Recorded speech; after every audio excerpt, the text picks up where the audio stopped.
Знижение затрат на вытворчасць, инвестиции и новые проекты, рост и диверсификация экспорту, рациональное импортозамяшчэнне, якость продукции, оптимальное развитие усіх галін экономики. Гэтыя задачи гучали и ранее, але красавіцкае послание президента их удокладнило.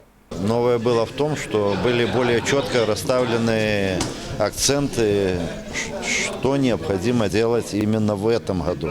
Не какие-то перспективы далекие.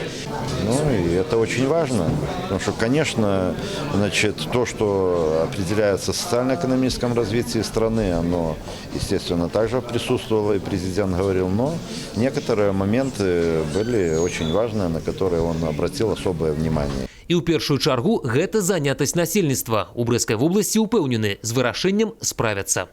Задание правительства нам довело в Брестской области открытие 4050 рабочих мест, но вы помните, на активе мы приняли решение по 5000, не менее 5000 открыть, поэтому мы понимали, что надо больше, так как и у нас, к сожалению, граждан, которые по разным причинам остались без работы, значительно больше. Поэтому и на 5000 мы четко расписали по регионам, кто, что и когда должен делать, и мы будем выполнять.